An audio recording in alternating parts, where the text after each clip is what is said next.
Good evening. Before we get started, I'd like to welcome Pastor Dave Benson from Birmingham United Methodist Church to lead us in our invocation, and we appreciate you being here, Reverend Benson. I'd like to make one correction to the agenda before we get started. I'm the pastor of Birmingham United Methodist Church that is in the city of Milton, Georgia, not Alpharetta, Georgia. We're proud of that. Yes. And also to let you all know, if you weren't aware, that at the movies right now, there is a movie. I know that Burt Hewitt's favorite movie is Six Pack with Kenny Rogers, which was also shot in Georgia. But there is a movie called The Odd Life of Timothy Green, which was at least in part shot in Milton because it was shot out on the land at Birmingham. And so it's a Disney movie, child-friendly, all that. Take your kids. But part of the city of Milton is shown in that movie. So I'm proud of that. Let's pray. Oh, God, we're thankful for each other and for the communities that make up the towns and the fellowships that we have. And we are thankful for our city, for all that goes into it, for the businesses, for the families that live here, and also, oh God, for our leaders. And on nights like tonight when there is business to be done, we just pray for your leadership and guidance always. And we pray in the name of Christ our Lord. Amen. I want to thank Pastor Benson for being here. And real quick before we get started, I just tell a story. A few years ago when we were first became a city, and I'm proud to be a member of Birmingham United Methodist Church and have Reverend Benson as my minister. But a few years ago when we first became a city, we had prior minister, Reverend John Wolf, come up and do the invocation. And after the invocation, we were in the middle of the meeting, and the meeting was going on for a while, and I noticed Reverend Wolf was sitting in the back and was trying to be polite and stay for a little while. And I noticed after a while he just started kind of dozing off and kept going. And then a little bit later I noticed he kind of got up and tried to sneak off. And I just said, hold on a second, Reverend Wolf. Now you know how we feel on Sunday. Anyway, no. Thank you, sir. Stay awake. So I'd like to call the regular meeting of the Milton City Council for Wednesday, September 5th, 2012 to order. Will the city clerk please call roll and make general announcements? Good evening, Mayor and Council. I'll be happy to call roll for the September 5th, 2012 regular meeting. I would like to remind those in attendance to please silence all cell phones at this time. Those attending the meeting who would like to provide a public comment, either during the public hearing or during the call for public comment, you're required to complete a public comment card prior to speaking on an item. There is no public comment for consent agenda items or items under first presentation. Those called to speak will be taken in the order that the speaker cards were received by the city clerk prior to the beginning of tonight's meeting. All speakers will please identify themselves by name, address, and organization if applicable. The City Council may allow public comment on either an agenda item or general public comment from a representative of such an organized group or association, provided, however, that such an individual shall file a notarized affidavit that they have the authority to speak on behalf of said organization on a form provided by the city clerk prior to the agenda item being called. Demonstration of any sort within this chamber is prohibited, so please refrain from any applause, cheering, booing, outbursts, or dialogue with any person speaking. Please show the same respect to the person speaking that you will expect to receive yourself. Anyone in violation will be asked to leave. As I call roll, please confirm your attendance. Mayor Joe Lockwood. Here. Councilmember Karen Thurman. Here. Councilmember Matt Kuntz. Here. Councilmember Bill Luss. Here. Councilmember Burt Hewitt. Here. Councilmember Joe Longoria. Here. Councilmember Lance Large. Here. Would everyone please rise for the Pledge of Allegiance? I pledge allegiance to the flag of the United States of America and to the republic for which it stands, one nation, under God, indivisible, with liberty and justice for all. Okay, again, I want to welcome everybody here tonight, and we'll just have our city clerk please call the next item, which is approval of the meeting agenda. Our next item is approval of meeting agenda. This is agenda item number 12209. Okay, you've got a couple changes I believe staff wants to recommend. One, we've got a resolution appointing a board member to the Design Review Board to move from new business to after the first presentation. That's item number 12-225. And also, I believe we want to, let's see, find it here.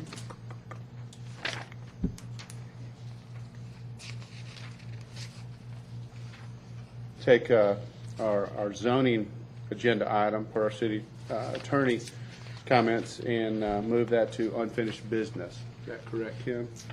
Mr. Mayor, that is correct. Okay. Do I have any other staff or? Last thing I need is executive session for litigation land acquisition. Okay. And also for an executive session for land acquisition. Any others? And litigation. And litigation. Land acquisition and litigation. I'll move to approve the agenda as modified by the mayor and city manager. Second that. Okay. I got a motion from Councilmember Luss, second from Councilmember Kuntz. All in favor, please say aye. Aye. Any opposed? That's unanimous. Okay. Next item is public comment. Do we have public comment, Ms. City Clerk? We do not have any general public comments, sir. Okay. And I'm going to move on to the consent agenda, and if the City Clerk will please read those items. Our first item is approval of the August 13th, 2012 work session minutes, agenda item number 12210. Our next item is approval of a professional services agreement between the City of Milton and JRN Management Services for the 2012 Milton Roundup, agenda item number 12211. Approval of a professional services agreement between the City of Milton, Georgia and Funfair to provide event services for the 2012 Milton Roundup, agenda item number 12212. Next, approval of a professional services agreement between the City of Milton, Georgia and SunTrust Bank to provide banking services. This is agenda item number 12213. Approval of a construction services agreement between the City of Milton, Georgia and Blunt Construction Company, Inc. for the FY12 road reconstruction and resurfacing projects. Agenda item number 12214. Our sixth consent agenda item this evening, approval of the acquisition of 7,349 square feet of right-of-way, 11,027 square feet of permanent easement, and 6,449 square feet of temporary construction easement at 13300 and 13340 Cogburn Road from the St. Francis Day School for a total combined purchase price of $16,875. Agenda item number 12215.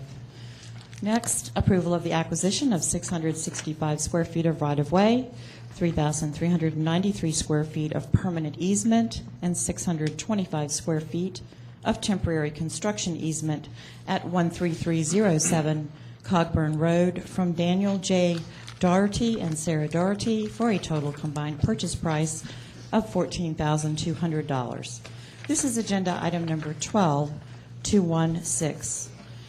Our next item is approval of the acquisition of 2,542 square feet of right-of-way, 400 square feet of permanent easement, and 7,065 square feet of temporary construction easement at 2790 Bethany Bend from Hugh William Booker for a total combined purchase price of $15,000.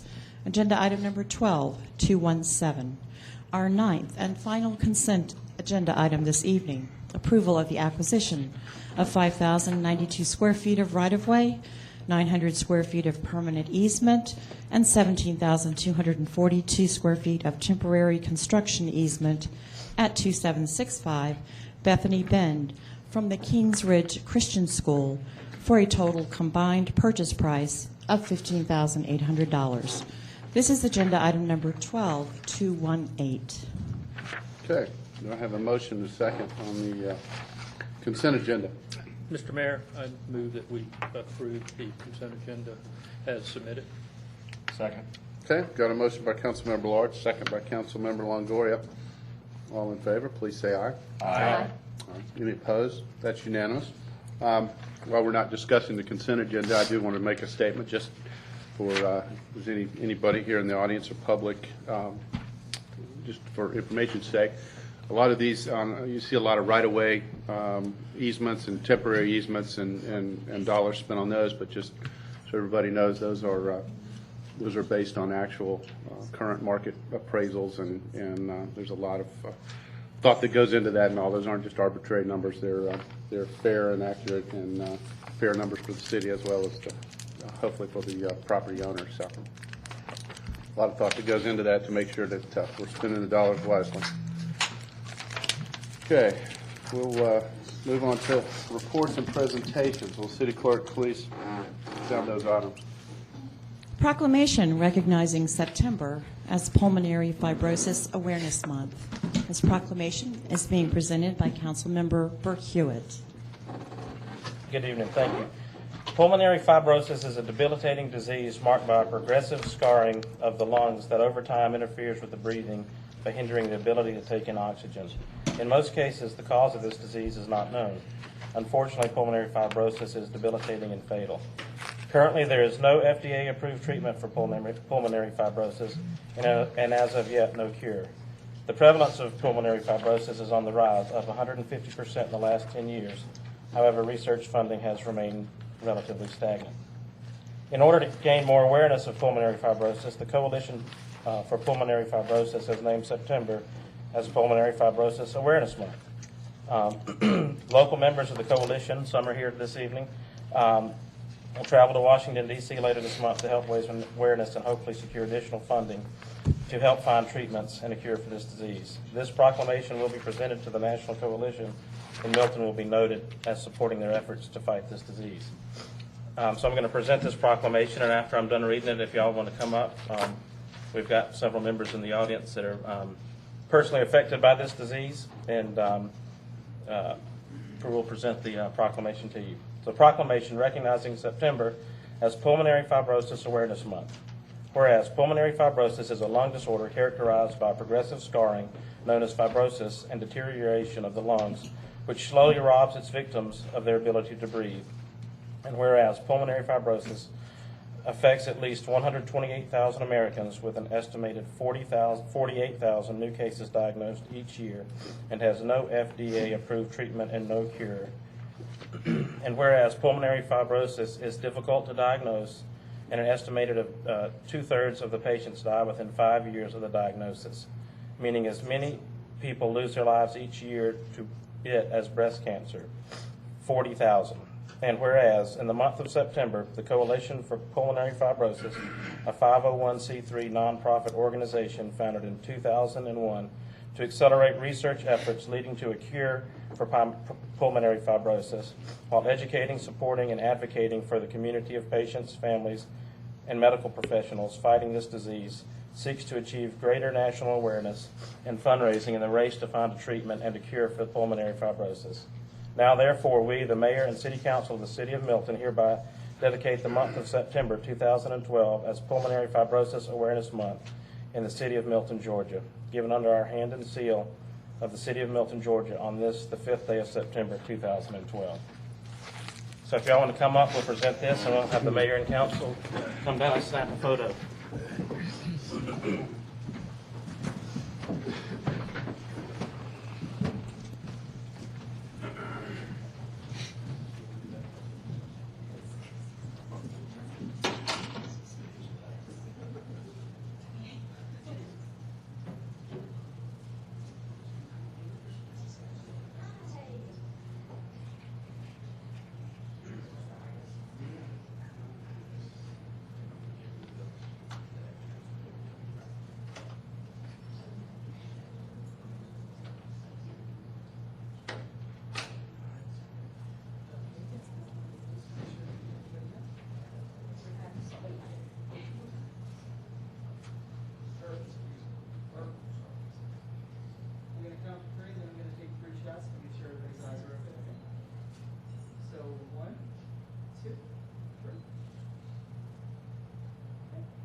Okay, we'll move on to our first presentation. If our city clerk will please sound the item. Approval of an ordinance to adopt amendments to the fiscal 2012 budget for each fund of the City of Milton, Georgia, amending the amounts shown in each budget as expenditures, amending the several items of revenue anticipations, prohibiting expenditures to exceed appropriations, and prohibiting expenditures to exceed actual funding available. This is agenda item number 12219. Our second item this evening is approval of an ordinance of the Mayor and Council of the City of Milton, Georgia, to adopt the fiscal 2013 budget for each fund of the City of Milton, Georgia, appropriating the amount shown in each budget as expenditures, adopting the several items of revenue anticipations, prohibiting expenditures to exceed appropriations, and prohibiting expenditures to exceed actual funding available. Agenda item number 12220.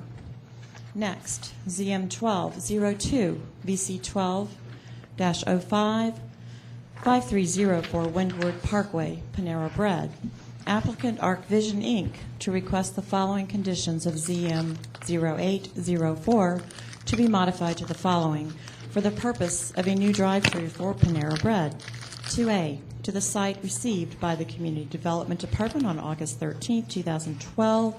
Said site plan is conceptual only and must meet or exceed the requirements of the zoning ordinance and these conditions prior to the approval of a land disturbance permit. Unless otherwise noted herein, compliance with all conditions shall be in place prior to the issuance of the first certificate of occupancy. The applicant is also requesting the following one-part concurrent variance: to allow 4 additional wall signs, Section 642324I, agenda item number 12221. Our final first presentation item is approval of an ordinance to amend Appendix A, fees and other charges of the Milton City Code. This is agenda item number 12222. Okay, can I have a motion and a second? Mr. Mayor, I move to approve the reading, the first presentations of the items listed. I'll second it. Okay, I have a motion by Councilmember Luss, second by Councilmember Thurman. All in favor, please say aye. Aye. Any opposed? That's unanimous. Okay, we can, moving on to the next item, which was moved from, by motion and vote. If the city clerk would please call the next item. Our next item is approval of a resolution, amending resolution number 10-01126, a resolution appointing a board member for District 5 to the Design Review Board. Agenda item number 12225. Mayor Joe Lockwood. Actually, Joe Longoria, I'm going to let him, since he's nominating, we'll let him introduce Ms. Watson. So the design, as everybody knows, the Design Review Board does important work for the city, and one of the many volunteer organizations that we have assists the city in its business. And one of the first things you learn as an elected official is you have to know a lot of people really, really well so that you can make all the appointments that you need to make to help the city out. The Design Review Board has had a gentleman by the name of Mark Mekas serving for the past 3 years. He's done a wonderful job. But he approached me several months ago and said that it was time for him to do other things. So I've known Laura Wysong for quite some time. She's a fellow resident of Crooked Creek, and I asked her to step forward and help us out on the Design Review Board. So I wanted to read a little bit about Laura tonight and then ask for your approval for appointing her to the Design Review Board. So Laura Wysong. Ms. Wysong is an accomplished executive with over 25 years of experience managing organizations for global consulting and Fortune 500 organizations. She is currently president of Southern Strategy Partners, a management consultancy focused on technology, security, and risk compliance services.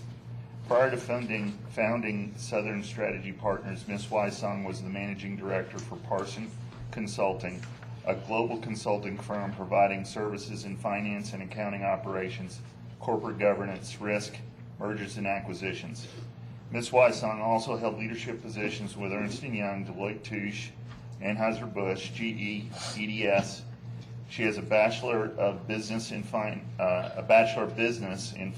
from the University of Oklahoma, so she's a boomer sooner. and has an MBA in finance from the University of Denver. In addition to her corporate responsibilities, she spends time volunteering for the community. She has led several committees for a community of Crooked Creek and was the past president of the Crooked Creek Homeowners Association, which is no small task. She also was a member of the Bethany Area Residents Association prior to the formation of Milton, developing and implementing a set of design standards for the Highway 9 area and working with developers to ensure compliance with those standards. Ms. Swysong is an avid sports enthusiast, participating in cycling, running, and tennis events. And like I said, I'd ask for your consideration to appoint Ms. Swysong to the Design Review Board. Okay, I'll open up for a motion in a second. I certainly would support having Ms. Wysong on our DRB. Mr. Mayor, Yes. I'd like to move that we approve Laura Wysong, who I know very well, and I think she'll do a very good job, to the Design Review Board. I'll second it. Okay, got a motion by Councilmember Lord, second by Councilmember Thurman. All in favor, please say aye. Aye. Any opposed? That's unanimous. So if, next thing we want to ask Ms. Wysong to come up and we'll swear her in.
Okay, well, and I, as always, just want to reiterate that how thankful we are and lucky in the city of Milton to have such great volunteers and folks that help us out. So thank you, Laura, and everybody else that's helping the city, working with the city. Will the city clerk please sound the first public hearing item? Our first item is approval of an ordinance to adopt amendments to the fiscal 2012 budget for each fund of the city of Milton, Georgia, amending the amount shown in each budget as expenditures, amending the several items of revenue anticipations, prohibiting expenditures to exceed appropriations, and prohibiting expenditures to exceed actual funding available. This is agenda item number 12219. Ms. Stacy Inglis. Good evening, Mayor and Council. This is a process that we go through every year, and it's a simple process to bring the budgets in line with what the actuals are showing to date and what we anticipate to happen by September 30th. We usually have two budget amendments every year, one at mid-year and one at the end of the year. So this is, of course, at the end of the year, given our fiscal year in September 30th. You'll notice that the general fund will be increasing expenditure appropriations by $271,050, and I will explain what that is in just a minute. We'll have several different funds that we're going to go through, but this is the only amendment for the general fund. There are no revenue amendments at this time, although we do anticipate some of the revenues to be higher than what is budgeted. For instance, local option sales tax is probably going to come in higher than what we anticipated. There's probably a few other ones. We're focusing on expenditure appropriations at this time. What we have is an operating transfer into the capital projects fund for $271,050, and that is to cover the cost for design and architectural services for the new public safety complex. And this is reimbursable by bond proceeds. If you recall, we passed a resolution a while back that will allow us to capture the cost that we have for the new building prior to the bond being issued that we can be reimbursed for. So this is simply borrowing money from the fund balance in general fund that will be paid back whenever we issue the bond for that. The special events fund, this is really just going through and kind of tidying up the revenues for that special events fund. There are some things that are coming higher, some things that are coming lower based on what we have to date, and some changes that we've made in how we're going to do the Milton Roundup. We are outsourcing that this year due to the special events coordinator being on maternity leave. Hotel motel tax fund is actually coming in higher than we anticipated, so $12,000 that we are anticipating in above what we have appropriated will be transferred into the special events fund. Moving over to the confiscated assets fund, this fund captures the revenues and expenditures for seized money from drug bust. So this is, again, is more or less just capturing what has happened so far this year. The revenues will be increasing by $16,888 as well as the expenditures. In the operating grant fund, this fund is used to capture grants that aren't classified as capital in nature. They're more operating in nature. So we have two grants that are coming in, one from GEMA, and this is for the purchase of a rapid ID system, and then one from Fulton County for the FRESH grant, and this is for reimbursing expenses that we have for the Joyful Souls camp that we have. So you'll see an increase in the revenues for $19,005 for the GEMA grant and then $1,800 for the FRESH grant, and then offsetting expenditures for that. Already spoken about the hotel motel tax fund. We anticipate $12,000 more. We originally budgeted $40,000, and we anticipate it to be coming in at $52,000. We'll be sending that money out of the hotel motel tax fund and into the special events fund, as we've already discussed. In the capital projects fund, this fund is used to track revenues, expenditures associated with capital construction, acquisition, and maintenance. Anything that's capital in nature, which is anything that has a useful life of 3 years or more and has a total cost of $50,000 or more. Kind of go through these line by line. Infrastructure maintenance fees are coming in lower than anticipated we're decreasing that account by $5,000. Increasing the crabapple paving fund by $1,050, and that's just showing that we've received that much money this year for the crabapple paving fund. There is a direct offset for that from the expenditures under crabapple paving fund, pavement management for that particular subdivision. Landfill use fees are coming a little bit higher by $1,300. HYA fees are lower than we anticipated, and that is also directly offset by an expenditure decrease. Interest revenue is higher than anticipated by $5,700, and then realized gain or loss on investments. All of that is being captured in the general fund, and we're not capturing it in the capital projects fund, so we're lowering that line item. And again, as I mentioned before, the operating transfer in from the general fund of $271,050 is used to offset the design and architectural costs that we are incurring so far, and those again will be reimbursed by the issuance of a bond. For the expenditures, we are moving the public safety communications line down into police. So we're just basically transferring that out of the mayor and council department into the police department. It's $50,000. And that pretty much wraps up the one for capital projects. And actually all of the budget amendments so far for fiscal year 12. I'll be happy to answer any questions if you have any. Are there any questions? Okay. Do we have any public comment? We do not, sir. Okay. I'll close the hearing then and open up for any discussion if there is with the council or any other questions. Okay. And we'll move on to the next hearing item. Our next item is approval of an ordinance of the Mayor and Council of the City of Milton, Georgia, to adopt the fiscal 2013 budget for each fund of the City of Milton, Georgia, appropriating the amount shown in each budget as expenditures, adopting the several items of revenue anticipations, prohibiting expenditures to exceed appropriations, and prohibiting expenditures to exceed actual funding available. This is agenda item number 12220. Mr. Chris Lagerbloom. Mayor and Council, good evening.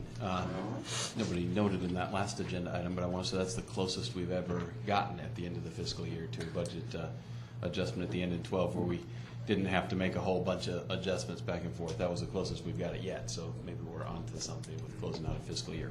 Let's move into fiscal year 13. This is a first public hearing of 2 that will occur related to the fiscal 12 budget. You had this item before you in work session once before. It's the first public hearing tonight. This will be work session again next Monday night for a more thorough discussion, and then for your final consideration on September the 17th. If for some reason we end up with a problem that we don't get it adopted on the 17th, we can attempt one more time on the 24th. We do have to have a balanced budget adopted before the end of September going into October the 1st. Because this is a public hearing tonight, I'm going to do a very similar presentation and a fairly high-level presentation that you've all seen in workshop, just because this is really a time to hear from the public on their thoughts on the budget, if there's any here to speak on it. We'll get into the nitty-gritty detail in the work session next week. I think, is that the kind of presentation you're looking for tonight, Mayor? Is that what you want? Okay. What I can tell you about this budget is that I'm bringing a balanced budget to you, which is something that we're required to do by law. This budget is balanced. This budget does not contemplate any additional or possible revenues that might hit during this fiscal year because of our navigating through the sales tax renegotiation process that's occurring in the county. So we have a very conservative budget. Our budget methodology is the same this year as it has been in any year, and that is to anticipate revenues conservatively, be a little bit more liberal with the expenditures so that we don't have a budget that ends up upside down. That's just not a good place to be when you have more expenses than you have revenues. So we bring you a budget that contemplated 3 things as it was being put together. The first was what was required to maintain the operating position of the city. We call it our maintenance and operating budget. And that's the dollars that are required to keep us moving forward in the same or similar direction that we have been. We also have funded a capital projects budget, a capital grant fund, as well as considered some initiative requests that some of the department heads have come up with for this year. I can tell you that the initiative requests were looked at through a certain lens, and the lens I looked at those through was whether or not, number one, they would put us in a position where we would participate in a more of a regional program so that we weren't the odd person out as the region was moving forward. The second was whether or not there was a fairly quick return on the investment. This is not necessarily a growth budget, meaning that I didn't come forward in this budget. You're asking for additional people, although I have asked in this budget that it be a people-focused budget because I think there's some things that we need to do to remain competitive in the marketplace and an attractive employer. Let me hit some of the numbers just so that I get those out there for the purpose of the public knowing what this budget has in it. It has revenues at $18,338,110, expenditures at $20,179,091, a fund balance expenditure of $1,849,081, primarily for 2 items, one being the public safety communication system that needs to be rebuilt in North Fulton County, as well as some renovations to what we have termed the Hopewell House. This budget still contemplates an ending fund balance well over $6 million. Initially, the budget started with $27,767,103 in requests. I brought forward to you again tonight a budget that is approved for council presentation at $20,179,091. Initially, there were initiative requests in at $2,174,408. and approved and brought forward for this presentation to you all is $89,605. A couple of the highlights that I want to bring your attention to that this budget funds One is it puts away and anticipates that we will again in a second year some capital cash to work towards replacing the public safety communication system. This is something that the 5 cities in North Fulton are working on together. We felt it prudent to start to put money aside for that, knowing that that expense is coming. That's one of the big ones this year. There's a $1 million placeholder for public safety communications, and anticipate that we will need to do something very similar next year. If that should change during the course of the process, or if all of a sudden the direction changes, it's very interesting when you start to put 35 people together, being 5 councils of 7, and you put 35 people together and try to convince them all to go in the same direction. That's a quite daunting feat. So there's probably some twists and turns that will go along with public safety communications this year, but I'll just bring those to you as they happen, or if they happen. This budget highlights $1.9 million in pavement management, funds the vehicle replacement reserve for both police and fire at the level we anticipate needing to be able to replace our fleet with cash. It opens and programs the Hopewell House, which is an asset that we have acquired at Hopewell Road and Birmingham Road, and programs it with some senior services. Funds the design, right-of-way acquisition at Hopewell Road and Birmingham Road. It funds phase 1 of a severe weather warning system siren program. Call it tornado sirens. I guess they call them severe weather sirens, but tornado sirens. This fully funds phase 1 of a 2-phase anticipated coverage project that will bring us into the region as a player with severe weather warning sirens. Funds half of the construction match for the Mayfield and Mid-Broadwell Road construction project. It's a state project. We need half of that construction match funded this year and anticipate funding the second half next year. We add an investment into our parks and our trails. In addition to the money that's in the capital projects fund at $905,000, we add an additional $500,000 to that. It funds a bridge replacement program. As you're aware, we maintained the Cogburn Road Bridge this year. We anticipate having some of our other bridges that need some work to have something in design and something in construction simultaneously until we get our infrastructure to a level that it'll be ready to take us the long term. As I indicated earlier, this is not a budget that contemplates asking for people, although it is a budget that requests that we recognize our public safety employees and recognize that some of the salaries in the public safety departments are lagging to some degree in the region. I'm asking you to contemplate a 5% market adjustment in public safety and a 2.5% market adjustment in non-public safety positions in the city. Beyond that, the capital grant things that we needed to fund have been funded, so that any of the projects that we have underway with the state and matching funds, those are funded fully so that we don't run the risk of losing out on any of that money. It's a budget that I think positions us to continue in a very positive direction for the next fiscal year. It's not a government getting big budget. It's kind of a government recognizing that we've found kind of a niche that we do well in, and we want to continue to do that again with a couple of good additional projects brought off the table. I'm happy to answer any questions or hear any public comment, and this will be before you again. We've done a lot of individual talking. It'll be before us again in a work session next week, and then as well on the 17th. But we're happy to answer any questions or hear from the public. Is there any questions? How about, do we have any public comment? We do not, sir. Okay, we'll close the hearing. Is there any other council discussion or questions? Okay, we'll move on to our next final first public hearing item. Our next item is consideration of the proposed use of funds for Community Development Block Grant, CDBG, for fiscal years 2012, 2013, 2014, to renovate the city property at 15690 Hopewell Road for use as a senior center. This is agenda item number 12223. Ms. Kathy Field. Thank you, Mr. Mayor, members of the City Council. The city is in the process of preparing an application for Community Development Block Grant funds for a 3-year contract period. We are applying for the maximum amount for each of those 3 years that we're eligible. The total amount for over those 3 years is $170,070. We propose to use this funding to convert the Hopewell House into a senior center. By way of background, as you know, the city purchased the property at 15690 Hopewell Road in 2011. The existing house was built circa 1840 and was used as a single-family residential home. In order to convert this to a public use, significant renovations will be necessary. The Community Development Block Grant Program allows for funds to be used for building and site renovations under particular criteria. In Milton's case, the funds can be used to help convert this property into a senior center.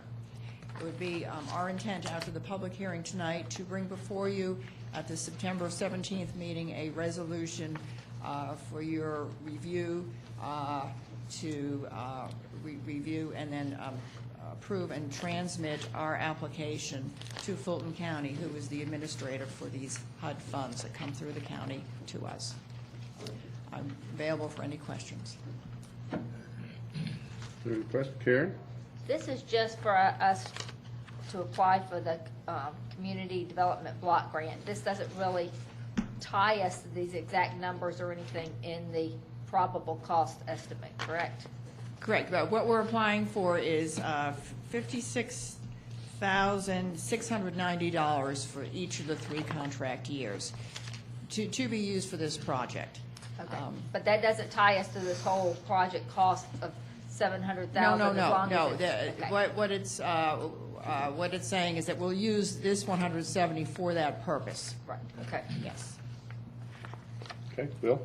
And the estimate that we got from Precision Planning is just a conceptual estimate based on what you feel we need to provide for in that type of facilities. That is correct. We wanted to bring something to you to better define the project costs, but what will even more define it will be construction documents.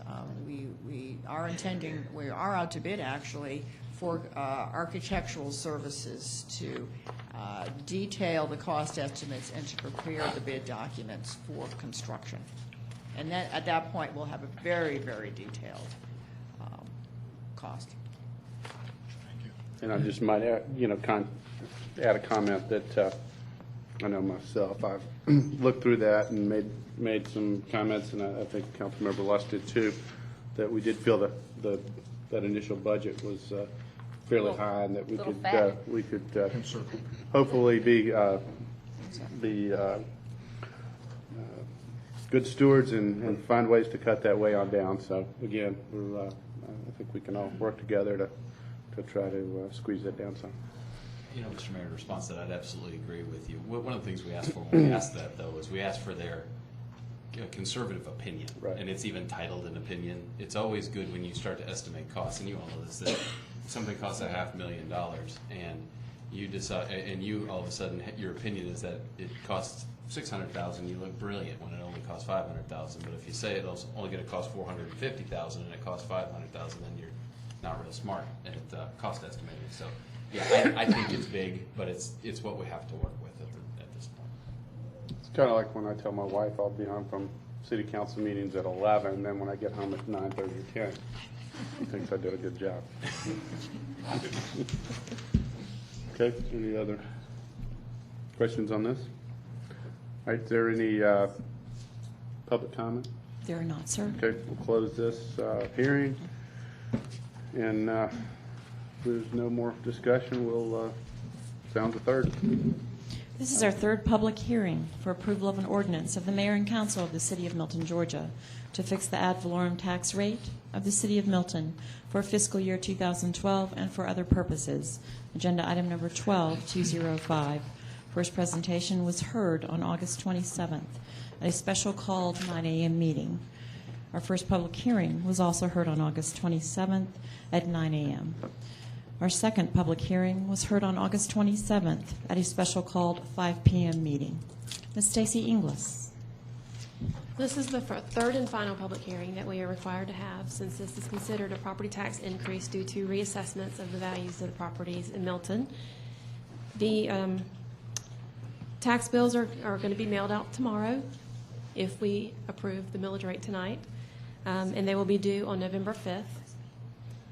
The total tax digest is $2,118,811,920, and that is the assessed value that is in Milton.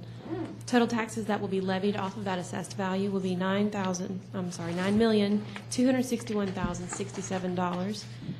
Of that amount, a little over $8.7 million is for property taxes, and a little over $500,000 is for motor vehicle taxes. The property tax increase that we have is 1.14% increase over the previous year. This is due to reassessments. And the millage rate that we are proposing is 4.731 mils. This is the same millage rate that we've had since the incorporation of the city of Milton.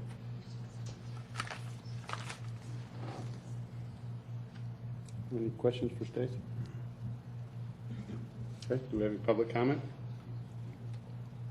We do not, sir. Okay. Close that hearing. And, if we have any more council discussion, if not, we'll move on to our zoning agenda, but which we changed by motion and vote, we changed our. Mr. Mayor, what I'd like to do at this point, since you moved your item out of the zoning agenda into unfinished business, that technically would drop it to the second item in unfinished business. Let's go ahead and handle that first item. Then we'll need to make an announcement with respect to the public comment that may occur at the item, the new zoning, Okay. the new item, and then move forward with that topic. Okay. We'll move on to unfinished business and start with the first item. The first item is approval of an ordinance of the mayor and council of the city of Milton, Georgia, to fix the ad valorem tax rate of the city of Milton for fiscal year 2012 and for other purposes. Agenda item number 12205. Our first presentation was on August 27th, special called 9 a.m. meeting. Public hearing was held August 27th at 9 a.m. also. Second public hearing on August 27th at a special called 5 p.m. meeting. And this evening we heard the third public hearing. Ms. Stacy Inglis.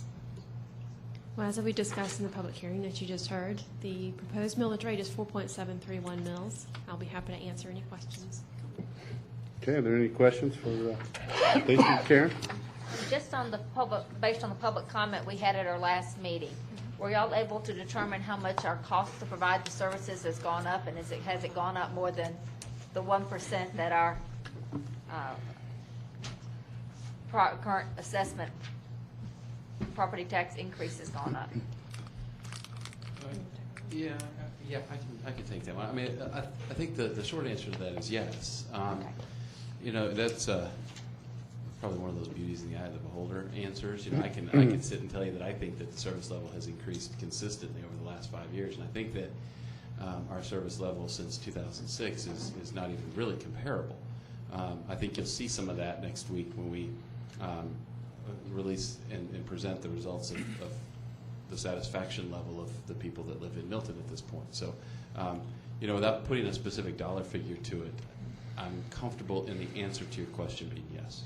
Well, I just wanted to ask that question based on the public comment we did have of our last meeting, so that we understand that, you know, even the cost to provide the same level of services has gone up with some of it just due to inflation. So that really the 1% increase is not Due to fuel. If you want fuel. I was going to Yeah. say. if you want to put a line item on it, it's due to fuel. Just look at Okay. gas stations. Yeah. Okay. Any other questions? No. Do you have a motion and a second? I'll make a motion to approve agenda item 12205. Second the motion. A motion by Councilmember Hewitt, second by Councilmember Lusk. Any discussion? Hearing none, all in favor, please say aye. Aye. Any opposed? That passes unanimous. Thank you. Okay, if City Clerk will please read the next item, the unfinished business that we move by motion and vote, and then, Chris, if you want to make an announcement. Ken's going to make an announcement, Okay. and then Sudi's going to read some stuff into the record. Okay. Mr. Mayor, members of the council, this next item has been moved from the zoning agenda to the unfinished business agenda. This is RZ 12-06 VC 12-03, which is the Crescent Resources LLC rezoning application. And before we begin, I just wanted to reinforce the following with respect to procedurally where we are. The public hearing, as required by the Zoning Procedures Act with respect to this matter, has already occurred. All right, so tonight is not the public hearing as dictated by that state statute. In fact, What we have now is a situation where an agenda item, we do allow in Milton per our rules, public participation prior to an agenda item, and that is perfectly appropriate. However, this is not a public hearing and not under the ZPA and not subject to those 10-minute requirements or limitations. I would ask, in light of the fact that this was not an advertised public hearing, but however people may get up to speak both for or against this agenda item, that the city clerk still read the zoning discussion disclaimer with respect to campaign contributions, et cetera, quite frankly, to protect those in the gallery that may want to speak and just put them on notice that there are some legal requirements if they get up and speak for or against a zoning. That's my main concern I wanted to bring to your attention. And at that point, Mr. Mayor, I would turn it over to the clerk for that introduction, and then you could allow public comment. Mr. Mayor. Okay. At the second regularly scheduled meeting of the month, the mayor and city council consider a zoning agenda. These items include rezoning petitions, modifications of zoning, use permits, and associated concurrent variances, in addition to ordinances, resolutions, and text amendments. The petitions will be heard in the sequence listed on the posted agenda. I would like to acquaint you with some of the rules and procedures for this meeting. The applicant and all those speaking in support of an application will be allowed a total of 10 minutes to present the petition. The applicant may choose to save some of the time for rebuttal following the presentation by the opposition. Since the burden of proof is upon the applicant will be allowed to make closing remarks, provided time remains with the allotted time. The city clerk will be keeping track of time and will inform you periodically of the remaining time for your presentation.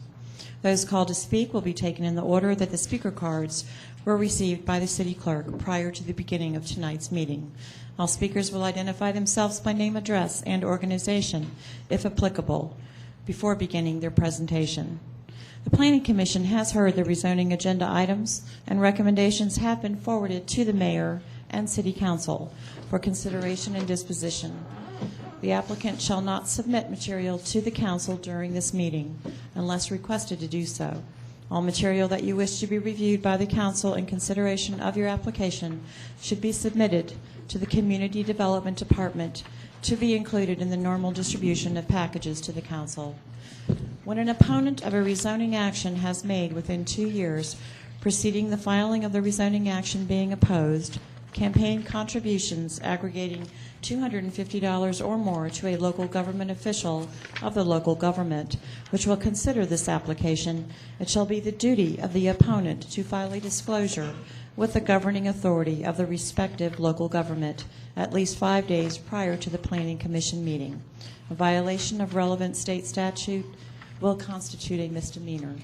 Therefore, if you have contributed $250 or more to a council member and you have not filed a disclosure prior to the Planning Commission meeting, the city attorney strongly suggests that you have someone else speak for your point of view.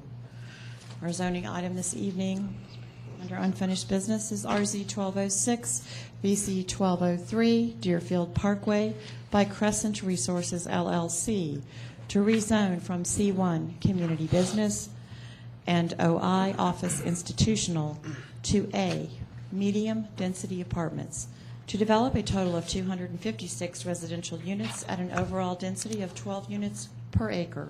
The applicant is also requesting the following concurrent variance: to encroach into the 25-foot non-impervious setback by no more than 5,000 square feet, Section 20-4262. This is agenda item number 12141. First presentation was heard at the June 4th regular council meeting, deferred at June 18th regular council meeting. This is discussed under the zoning agenda on August 20th regular council meeting and postponed to this date. Ms. Kathy Field. Mr. Mayor, before we commence, I just want to be very clear, although the clerk did provide our standard zoning disclaimer, and again, I want to reiterate, I requested that in order to provide all parties in the gallery on notice or interested stakeholders of what their disclosure obligations were under state law. We are proceeding tonight under those portions of the Milton rules allowing public comment on agenda items, which means each speaker will have 5 minutes. This is not the Zoning Procedures Act public hearing. I don't want there to be any confusion or mistake on that. So although she provided the full spiel as far as the zoning procedure statement. We're proceeding under public comment only. Thank you, Mr. Mayor. All right, Ms. Field? Yes, Mr. Mayor, I have nothing to add to tonight's proceedings, but am willing certainly to answer any questions that the council may have. Okay. Is there any questions from council to Ms. Field? Okay. Is there any public comment? We do not have any public comment in support. We do have an opposition. Our first, Okay, Let's just call them in the order received, Yeah. since this isn't support and opposition, Right. this is order this received. is just public comment. general public comment. That would be Mr. Dale Jackson for 5 minutes.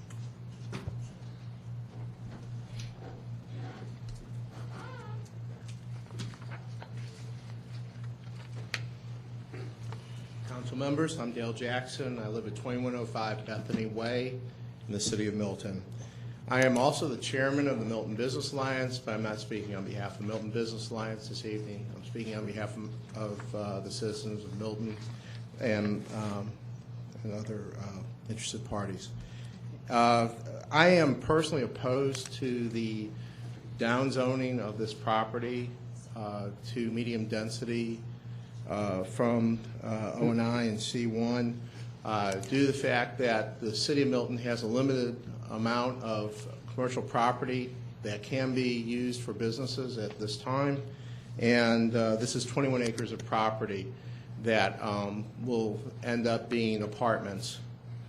I don't believe that this is the highest and best use of this property in the city of Milton as far as taxation goes. I believe that we can do better. I believe that the property will end up, the end result of the property's use will end up costing the city, will become a tax liability to the city due to the increase in the cost of services that the city will have to provide as a result of the amount of people living in this high-density area.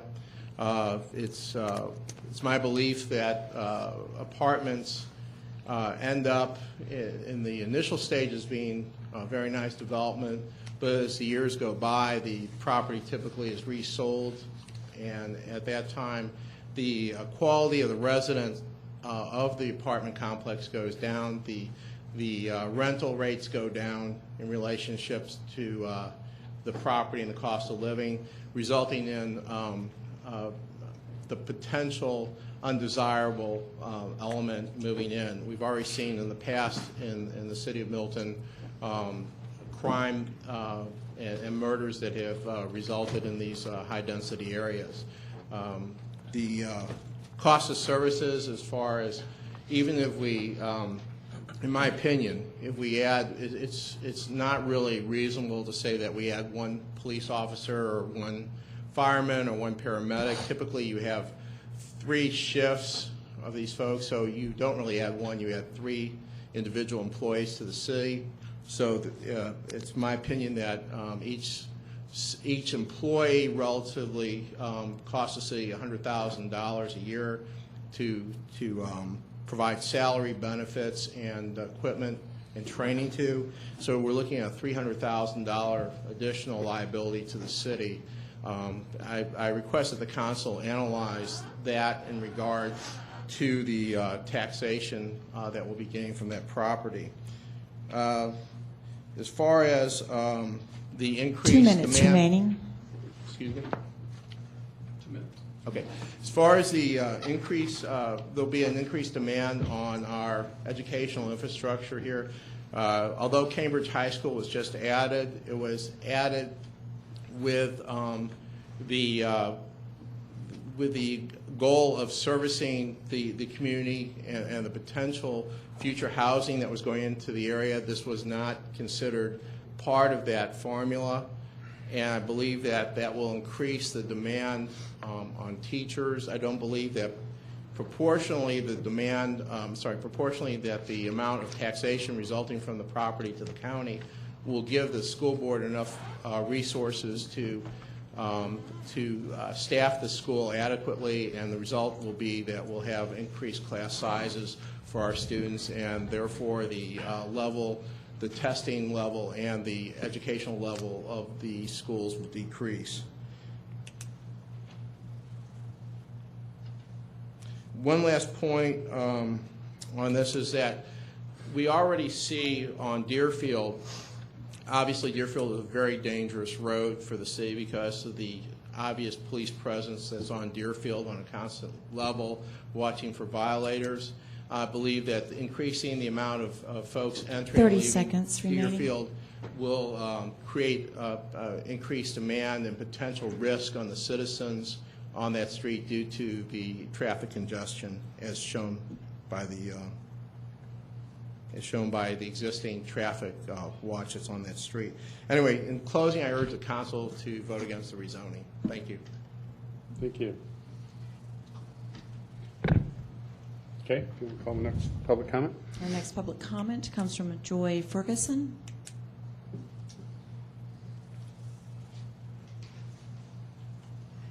Mr. Mayor, City Council, I'm Joy Ferguson. I live at 1211 Whitshire Way, Milton, Georgia, 30004, which is the Villages of Devonshire, which is just on the other side of Webb Road. I am here with many neighbors in the community that is in opposition to the rezoning of this property.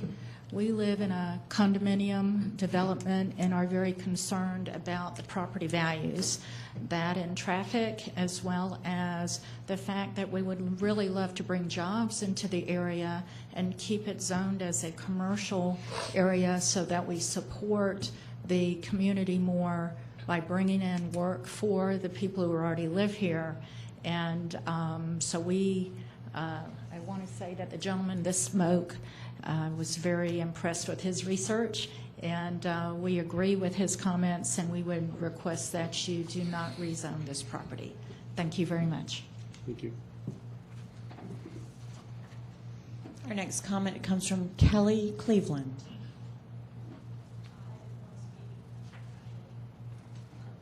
Okay. And our next comment comes from Laura Weisong. Good evening, City Council. I'm Laura Weisong. I live at 14305 Creek Club Drive, Crooked Creek Community. I am speaking in opposition to this particular zoning case. I would have to agree with the two previous individuals who spoke, particularly Mr. Jackson. The cost issue to me is a big factor here. I think there will be significant cost to our infrastructure, looking at the numbers, having attended the previous meeting and listened to the applicant and all the discussion by City Council.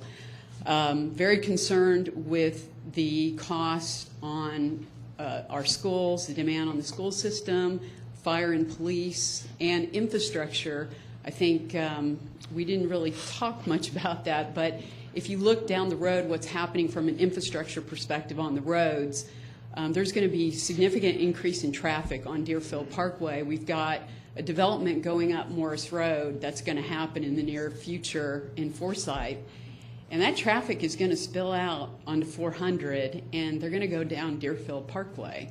And another apartment complex is just going to add additional congestion to what a lot of folks use as a thoroughfare to get to 400.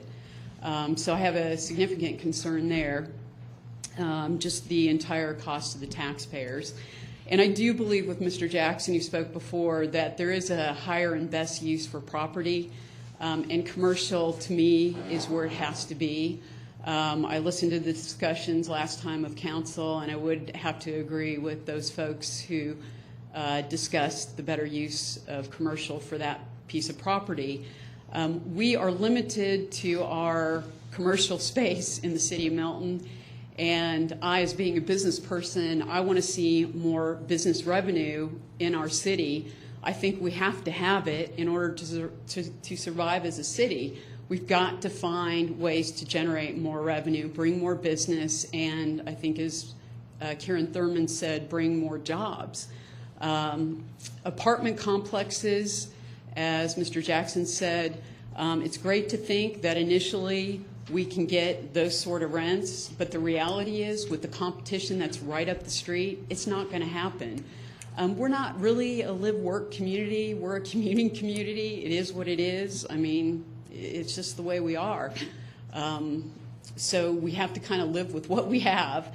And the reality is, I don't see the employers in this area having the sort of clientele for that sort of what we would consider upscale apartment complex.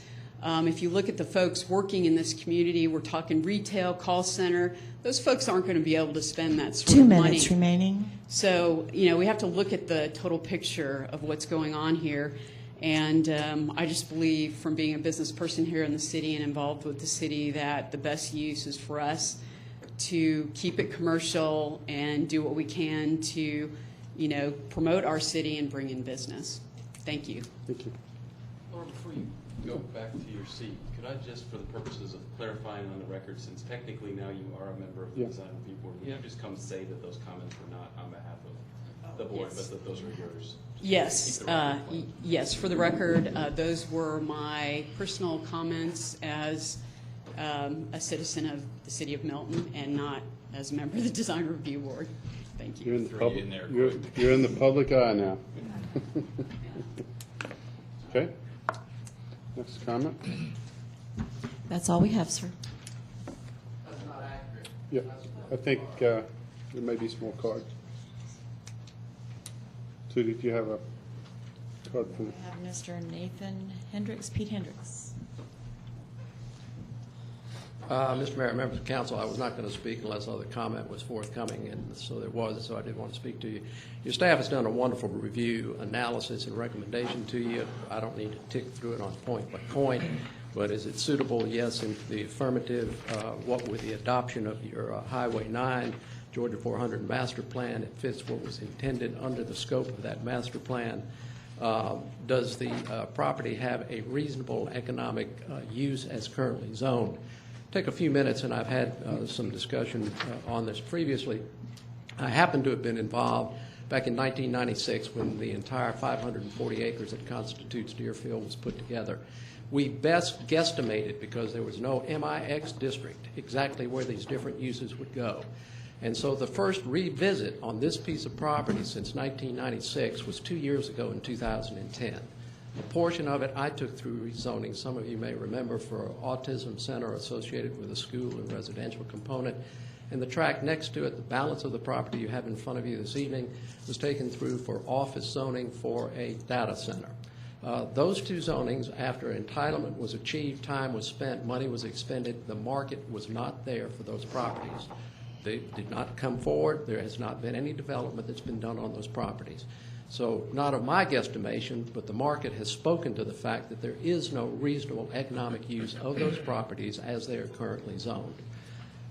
In addition to that, you all, as I have referenced, have adopted some bare 4 months ago the Highway 9 Georgia 400 master plan for the corridor.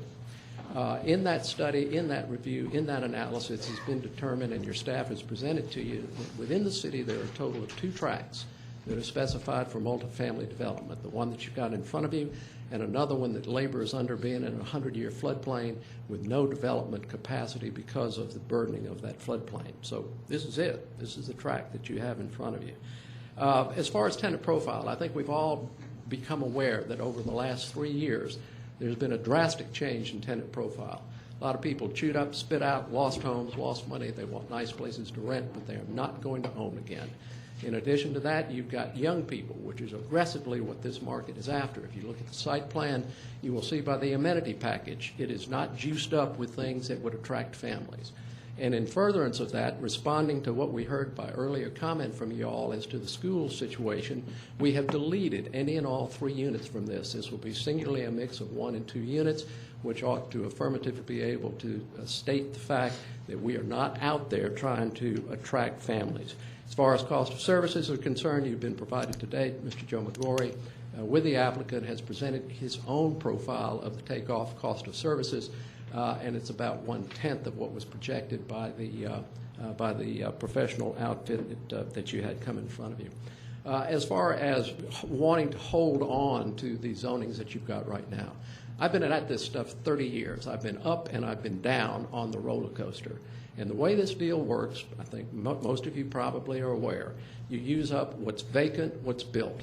You then use up what's zoned and what is not developed. And 2 then minutes lastly, you remaining. come to developments like this, which were built some 16, 17 years ago. They are one-story, sprawl office developments. And you come back to these properties, and you re-entitle these properties to juice up and bolster and once again create that office market, if in fact that office market is there. Your staff has also reviewed and analyzed the vacancy rates, the occupancy rates. The apartment market in the city of Milton is 96% occupied. The vacancy rate for office is some 15% vacant. I think without being puffing that you're looking at least a 10-year period of time before reasonably you'll be able to get any turnaround in getting the office market to come back. And once again, it is totally and completely within your purview to be able to supplement, put back on the table whatever level of inventory you want to be able to continue to respond if the market demand is there. 1 for the minute office. remaining. Your design review board, in respect to your new member, unanimously has recommended approval of this application, stated it was gorgeous, intriguing, loved the use and utilization of the detention facility. Your planning commission unanimously has recommended approval of this application. So I think we are sitting and we're left with one question that you all need to labor over. 4 months ago, you adopted what really is the first revisit to what was done back in 1996. And what came out of that was an indication that this piece of property, with all the pedestrian engagement as it's shown in the application submitted, with the walkability from here, is entirely appropriate and is what brings the true viability to this downtown core area. So it is really, it's very surprising to me that you could rethink and countermand and pull the legs out from under a study, an analysis, and a recommendation you unanimously approved. Your 4 time has months come ago. to a Thank conclusion, you. sir. Thank you. Is there any more public comment? No, sir. Okay. Is there any questions? Karen? I do have some questions. I have some questions of staff about some comments that have been made. He made a comment that the comp plan hadn't been revisited since 1996. We have just revisited our comp plan in the last 3 years. In fact, it took us 3 years to do it, correct? Right, yes, we did the comprehensive plan, and then we also did the LCI. But that's my next question. The LCI plan does not suggest any kind of development on any particular parcel, which we were told tonight that it suggested this was going to be multifamily. The LCI plan states for that area it's supposed to be offer a mix of uses, including regional office, retail within a multi-use environment, and residential, likely attached or stacked products. Yes, and I think the operative word is mix. Is that, Yes. But But it it's does a not mix. suggest that that is supposed to be a multi-use anywhere in the LCI plan. In fact, it says it's a concept plan, and it Oh, very... right, yes, it is just a concept plan. It very clearly states the concept sketches are intended to illustrate the envisioned development character and are not actual development proposals. That is so correct. nowhere in here does it say, does the LCI plan state that this is supposed to be a mixed-use development Correct. or a multifamily development. It says it is supposed to be a mix of uses, correct? That is correct. Are there any other questions, comments? Lance? Several. Mr. Jackson, again, you're talking as an individual citizen, not as the president of the Milton Business Alliance, or as a general for the citizens of Milton either. If you said you were talking for the citizens of Milton as well, unless you have a petition or something like that, I assume you're here to express your own personal opinion. Yeah, I think. I believe that's what he said into the record, was that he was here to speak on behalf of himself. Okay. I think he said, citizen, speaking on behalf of the citizens of Milton, but I think he followed it up by saying he was speaking on behalf Okay, of himself. I understand. And then Kathy Fields, and it was mentioned, the Planning Commission, and both the Planning Commission and the Design Review Board unanimously approved this project. Is that correct? Correct. Okay. Ken Jarrett, familiarize us on, as far as economic factors to be considered in a application for rezoning or even a variance? What are the ground rules for that? Well, let me frame the question this way. It depends what's being asked. Can economic considerations play a factor into your decision? The answer is yes. But I have been asked, can an economic burden, in other words, the fact that a new development, even taken out of the context of this development, can an economic or a new development, the fact that it will impose additional service demands on a jurisdiction, can that be a singular and sole reason to deny a rezoning? I take the position that it cannot. And again, understand what I'm saying and what I'm not saying. I'm simply saying, and I think that the courts would support me on this, and case law would support me on this, is that if that was the rule, that a government could simply deny for the sole reason that a development would cause there to be more infrastructure costs or more burden, then it would work as an automatic, basically, legal justification to deny any zoning. So that can't be the sole reason, Okay. but it can be a factor. Sure. A question for the applicant as well. Okay. Can we have interaction with this? This is not a public hearing. Well, again, I mean, we did have certainly a spirited public comment section, but I really think where we are now is we're here for the council deliberation and action. Anything? Joe?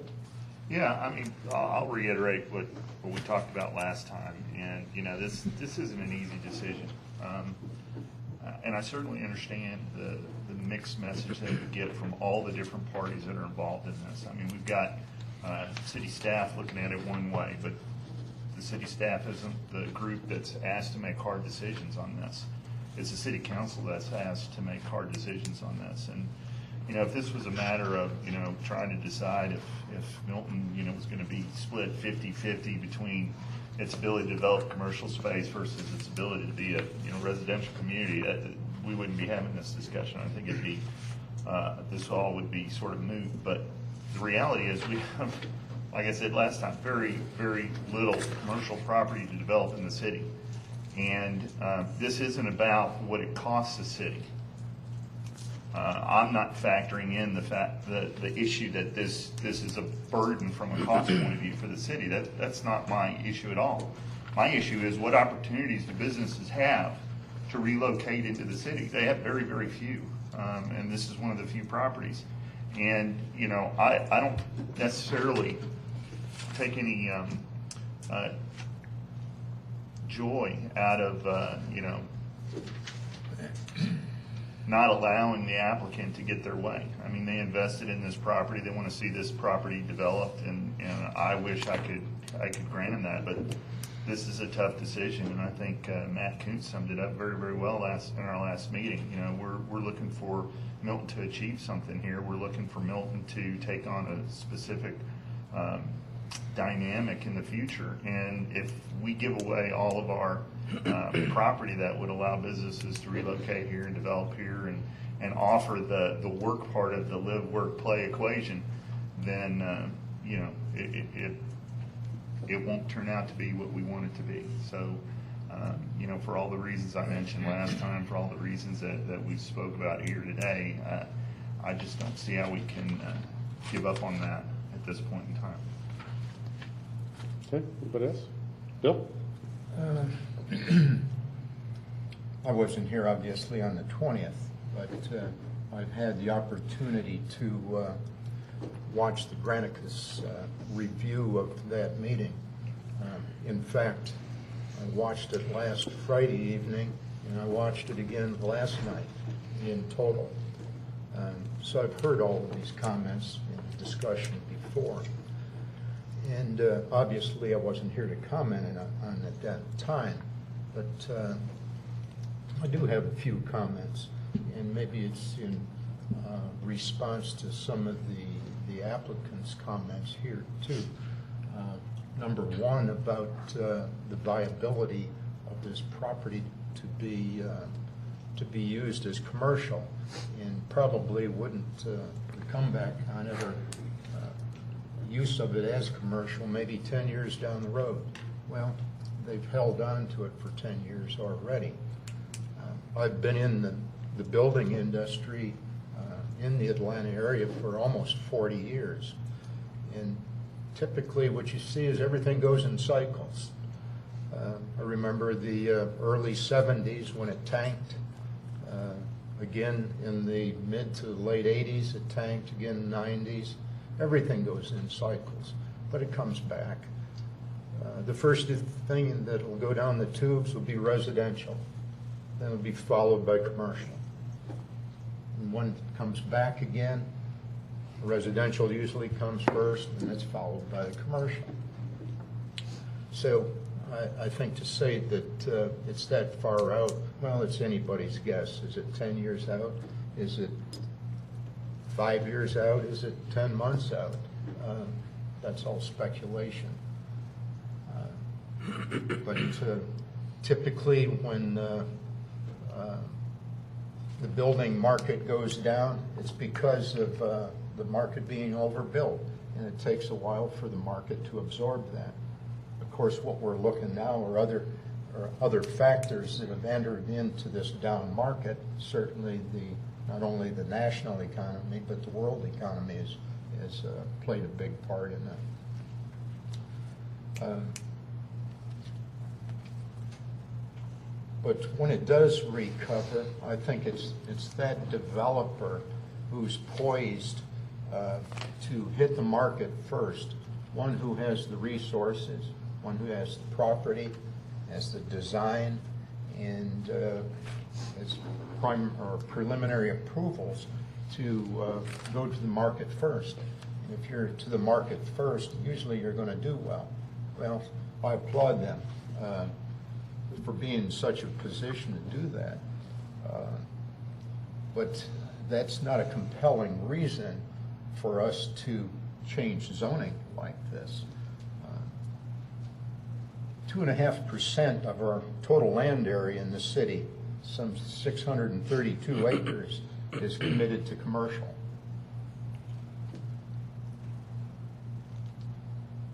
And that's, of course, 2.5% out of 25,000 acres in the total city. So that's a very small percentage. What is left that is undeveloped as of today is 135 acres, which includes this 21 acres next door that we're talking about. So you take that 21 acres out of there, which represents almost 16% of what's able to be developed today. You're cutting it down to about 114 acres that are left to be developed as commercial in the city. True, we have adopted a master plan for Highway 9 and the LCI, but I think ultimately our strategic plan and our vision for the city is where our direction comes from as council. We've been in the process for the last couple of years of doing a strategic plan. And we don't look at, well, it is a 3-year plan, but our position is to look 10 and 20 years down the road too, to see what this city is going to look like. And are we going to be sustainable if we give up this commercial space, this commercial land? I don't think it's the proper stewardship to be doing something like that. True, it's been approved by Design Review Board, but they're not in the business of looking at zoning changes.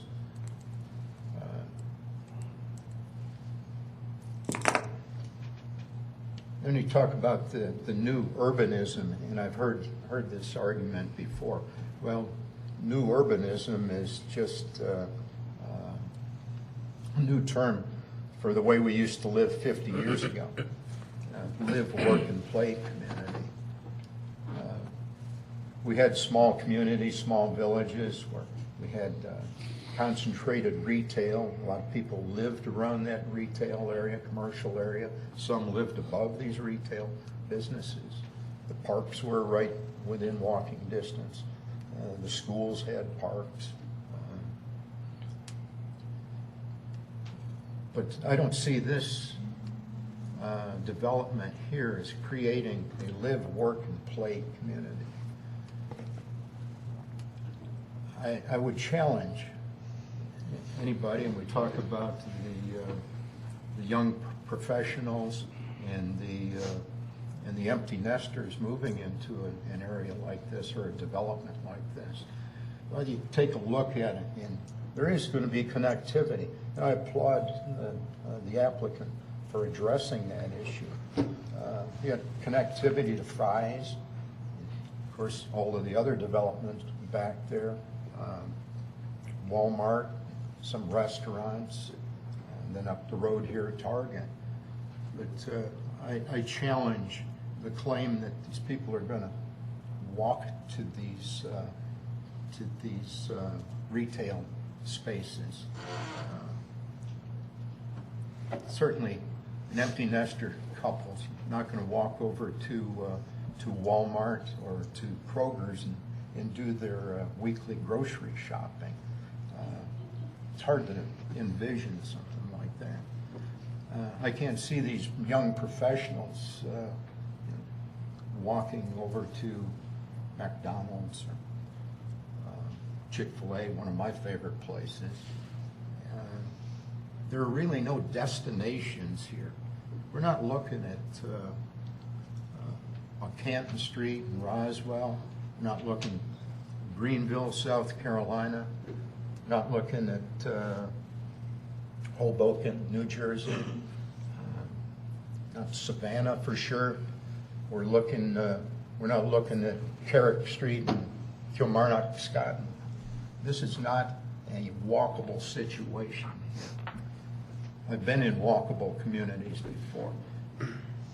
People are too much in love with their vehicles to not jump in their car and drive over to even Chick-fil-A.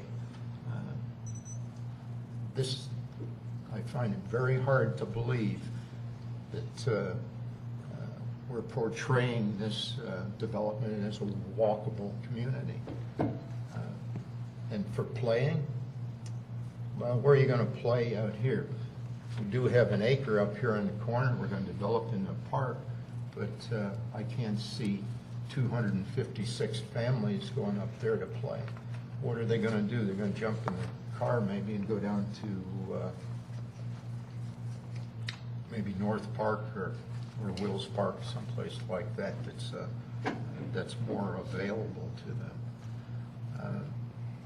So what are we doing here? We're reducing the amount of commercial space, and we're creating more residential space. And that's something that's irretrievable. Once we do make that change, we're not going to get it back. We're losing another 15%, 16% of commercial developable space that we have in our inventory. And but fortunately, as far as the play aspect of it, most of you know we've just purchased between 13 and 15 acres of more property out at Bell Memorial Park. So we're taking care of that aspect of this live, work, play concept, but we're still giving up commercial space that's going to help us remain sustainable. And that's one of our charges as a steward of this community, is to keep that in mind, that we need to be sustainable. As a 6-year-old city, I think we're doing good, but it's constant vigilance of our budget, of our expenses, and our revenue that's going to keep us sustainable. And it's maintaining and utilizing commercial property out here that's also going to help us remain sustainable. This is a great product. I think that it's a great developer, great design, great reputation that they have. And I commend them for putting that effort into wanting to build out here. As being the proclaimed the best quality of life city in the state, shoot, who wouldn't want to move out here? I think it's a great opportunity for any developer to develop out here. I think the risk is probably very small. But we're still charged to do what's right for the city. We need to maintain our vision. We need to make decisions all in accordance with our strategic plan. I think it's a great product, but I don't think it's right use for this property. And if the council wishes, I'd like to make a motion. Do you have any other comments before? I just have a real quick comment, if you don't mind. Bert? Seems like last meeting we discussed this, and this evening as well. The thing that keeps circling back that I can grasp hold of is the cost, what it's going to cost the city, and that's what it's going to cost us in hard dollars, and what it's going to perhaps cost us in a different type of zoning. And that's the single thing that I can pull up to mind to vote no for this. But if I hear Mr. Gerard correctly, that can't be the single reason for me to vote no. Councilmember, if that's your only reason, I concur with that. Okay. Thank you. Okay, anybody else have any comments? That's all. Matt? Yeah, I mean, this was a difficult vote for a lot of reasons because we have a great developer. I mean, they would build a product and they would win awards for what they did. And looking at it, I wish they were putting it or building it somewhere else, but because we just cannot give up that commercial land that we have. And the opportunity, again, and I said it last time, was we have an opportunity to say here exactly what Milton is and who we want to be. And that opportunity is to say that we are allowing for the creativity of our people to work here within our own community, within the city of Milton. And not so much that we have a developer that's not being creative in that area, they are. But we need our citizens to want to realize that we want them to be creative within our city limits as well.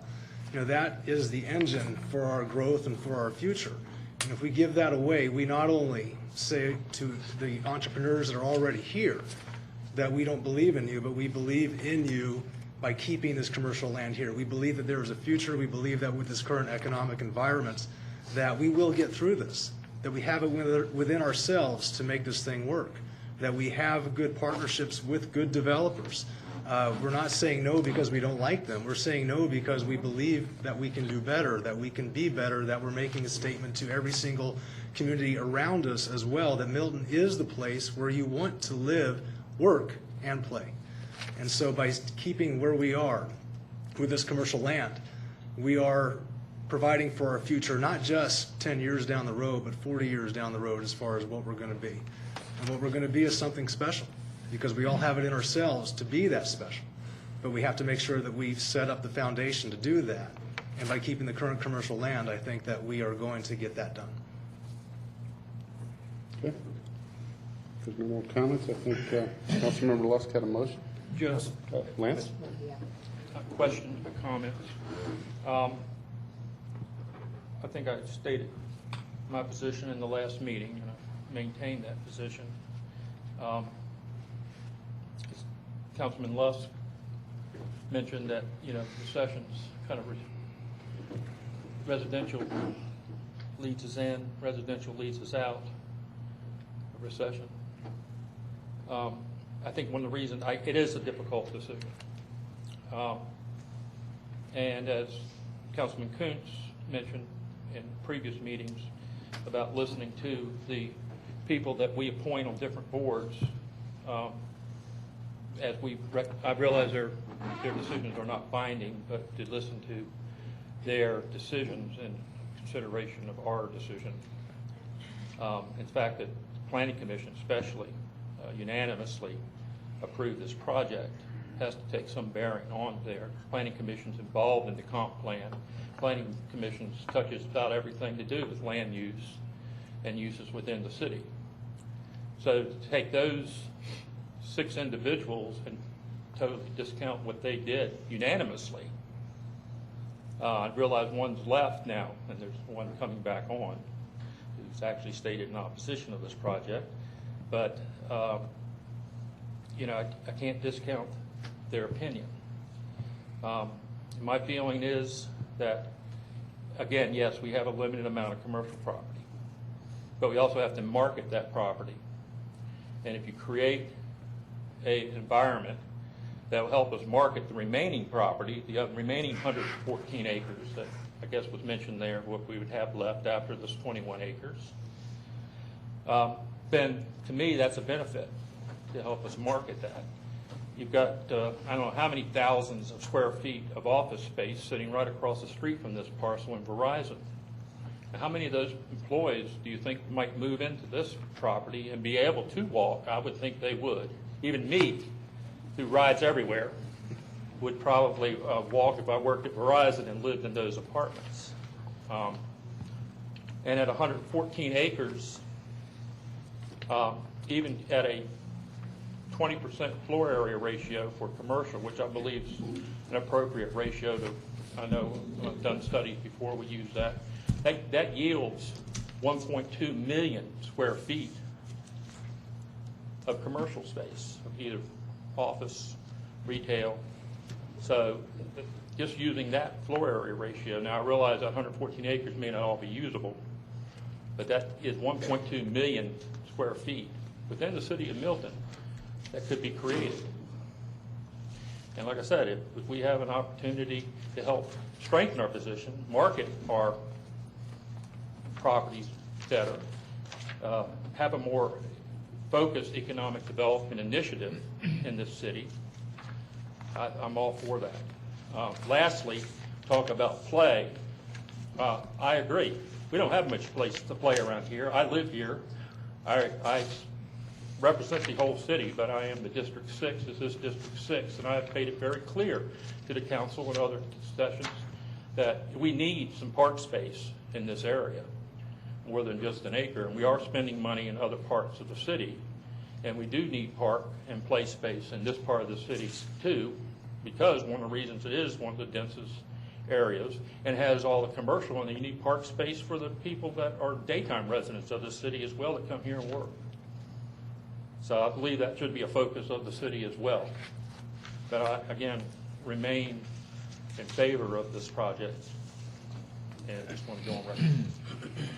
Okay. Karen? Since we've discussed the LCI initiative so much, I'd like to quote a couple things from it, because I do agree with these people. I think this is a great plan. It's just not in the right place, being in Milton. And our LCI initiative says, it is important to note that relative to surrounding communities, Milton's ratio of commercial to residential property is lower, which could have an impact on property tax revenues.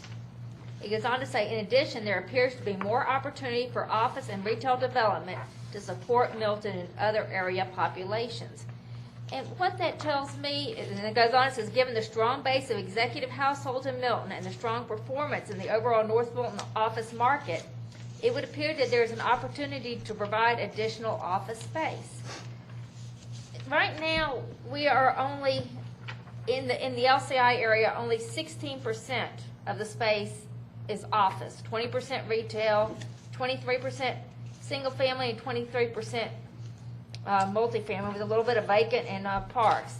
But I think if we really want this to be a true live, work, play area, we have to have all aspects of that, of the live, work, and play. And I believe that the two aspects we're really missing the most of right now is the work and play. And so I would just hate to take property that could be used for either the work or the play and make it to more live, because all that's going to do is make us even more out of whack in the ratio that we really need between those three. Anybody else? And then we'll, Bill? Further to Karen's comments and referring to the master plan here, page 35 of the master plan, one thing it's quote, "It's important to note that over 95% of Milton residents work outside the city. The employment located in Milton is most heavily concentrated in services and retail trade."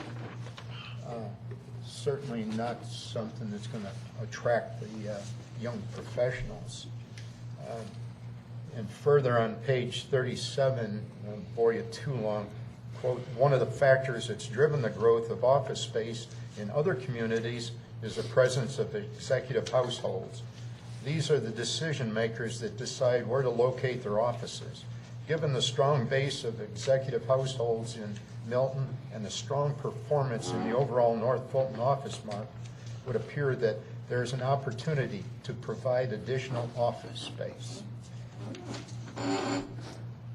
In particular, there appears to be an opportunity for greater segmentation of office formats, not simply focusing on large institutional properties, but including smaller professional service, employment, and mixed-use formats, which have been popular in town center locations." That's directly from the master plan that's been referred to. Okay, anybody else? Not, I think, Councilmember Lust, did you have a motion you want? Yes, Mr. Mayor.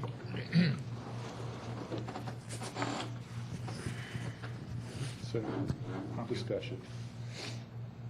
Go ahead. Okay. I propose a motion to deny RZ 12-06. And to preface this motion, I'd like to say that at the outset, I want to announce that although I was not present at the August 20th City Council meeting where the public hearing occurred, I have watched the hearings twice in their entirety and am very comfortable that I have educated myself on all of the arguments presented. In addition, I have met with representatives of the applicant and their legal counsel on several occasions. I am very familiar with the proposal and the pros and cons associated with it. After giving this rezoning request much consideration and thought, and based upon the facts and arguments set forth during the public hearing, and those matters in the record, I move to deny RZ 12-06, a request by Crescent Resources, LLC, to rezone a 21.36 acre site located on Deerfield Parkway from C1 and OI to A for the development of 256 multifamily units for the following reasons. Number one, the present C1 and OI zoning of the property affords the applicant a reasonable and beneficial economic use and return on their property. Number two, the proposed rezoning from a commercial/office use to a medium density apartment use, and the subsequent build out will result in a heightened burden on city services with no corresponding increase in revenue. Number three, the City of Milton has an extremely limited supply of viable commercial sites, and the transitioning of this desirable commercial property to serve a dedicated residential use will negatively impact the long-term sustainability of Milton by forever removing this parcel from Milton's commercial inventory. The goal of the council must be to ensure long-term financial sustainability for the city and not short-term objectives that benefit only a handful of individuals. Number four, as stated in the staff report, the proposed zoning is inconsistent with adjacent and nearby land uses.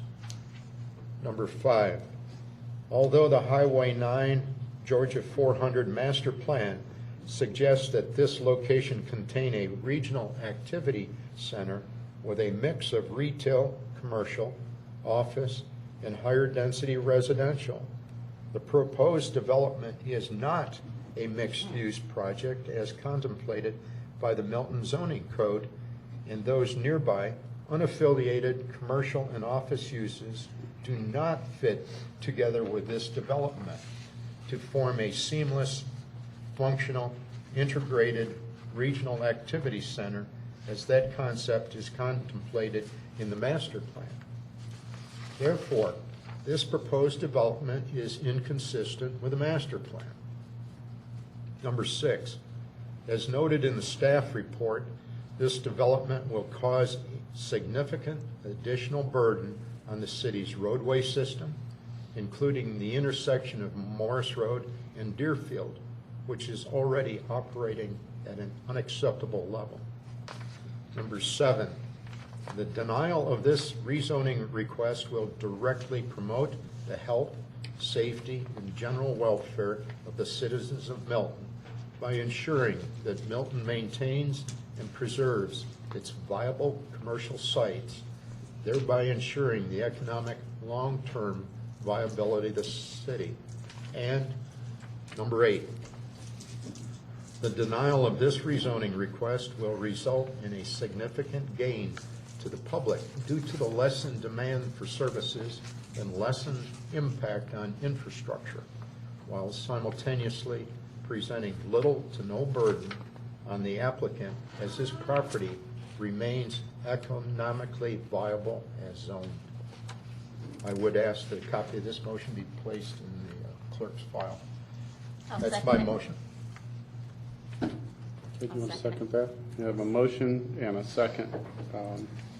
Would you like for it to be repeated? We're going to put that in the... Can you read that back? That's going to be put in the record. I'll open up for discussion. I certainly, repeat as others have, it's a tough decision. I respect and understand everybody's position on it. It's ironic. Probably in the last hour and a half, I haven't heard anything, but in the last hour and a half, I've probably gotten 15 cut and paste emails against this. And it all starts out with apartments. And what I've read in the press previously, it's all apartments. And I just, the reason, in the last meeting I was supported this application. I think it's a great design, quality, high end. I'm just trying to state my position why I voted that way. I think with the rental rates or leasing rates, it certainly supports a very nice product that will help the community. Give more housing options. We've talked about where people are going to live and work, and we've got 5,000 people here in Verizon, and I'd be willing to. I'm positive that very few live in the city of Milton. This would be a good option for the middle level folks there. I think it'll invigorate this area. Our retail's hurting. This would play a part of the live-work play. I think we heard from our staff this piece of property is not big enough to do a whole live-work play. You got to kind of separate it around with the other properties that's with it and see if that mix. I personally have a problem, and I totally respect the citizens and their concerns. But again, I think this is a much higher end property. I personally have a problem telling an owner what to do with this piece of property. I know it's easy to say, we'll wait another 10 years or whatever, but when they've tried 2 times previously under our watch to rezone this or to develop it, again, it's easy for me to sit up here and say, wait on your property, sit on it for another 10 years and pay the taxes and pay the mortgage note on it and whatnot. So I kind of have a problem with that too. I think it'll improve our tax base just with sales tax and growth with other things that are secondary. I hear a lot from citizens and I've heard up here the cost to the city and the school demand, which as we know is not a legal reason to deny it. So with that said, I just want to express my opinion. I certainly respect everybody else's, and I certainly respect the outcome of this motion with what the majority of the council wants to do. But I just want to. I have a feeling I'm not on the favor side, on the side that the majority side here. But I have a concern because of some of these reasons that we talk about costing the city money. I have a concern that future legal costs may pop up with this decision. So therefore, I won't be supporting this motion respectfully.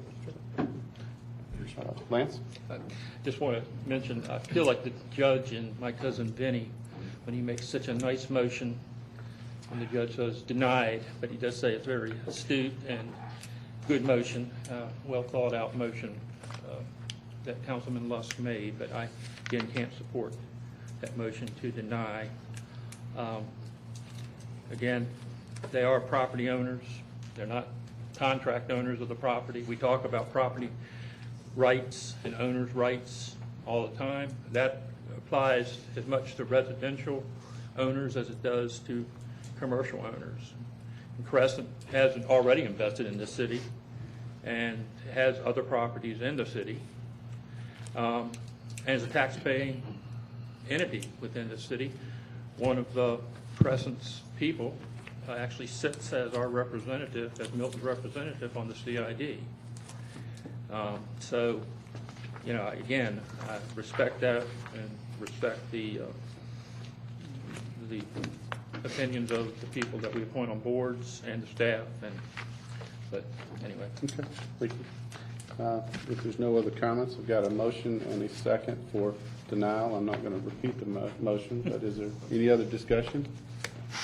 I just want to make one quick comment in the fact that this is not in keeping with with our future land use plan. Our future land use plan calls for this to be, office or retail. It does not call for this to be high density residential, and I think that's something important because I think all the GMA classes we've gone to say you need to be very careful anytime that you go against your current comprehensive land use plan. You are lessening the strength of that plan. So I think that is something that's important for us to remember is that, again, our comprehensive land use plan, which was just approved in the last couple of years, does not state for this to be high-density residential. Okay, any other Can I make one more comment? One more, and then I'd like to move on. Okay. One thing I just want to go on record, too, because there is a lot of talk about apartments. I've gotten calls and people talking about, well, 5 people, 10 people will move into an apartment just because of the schools. A lot of people, especially nowadays, relegate apartment dwellers to second-class citizens. And I, for one, do not consider apartment dwellers second-class citizens. I consider everybody that lives in this city as equal participants in this city and are not second-class in the city. Okay, a motion second. All in favor, please say aye. Aye. Any opposed? I think that passes 4-3. Could you do that again? Sure. I need to see 4 hands. If the ayes will please raise your hand. Okay, I didn't capture the 4. Thank you. Okay, sure. Okay, we'll move on to new business. Our first item is approval of a resolution to adopt the Milton Community Tree Management Plan. This is agenda item number 12224. Ms. Michelle McIntosh Ross. I did too.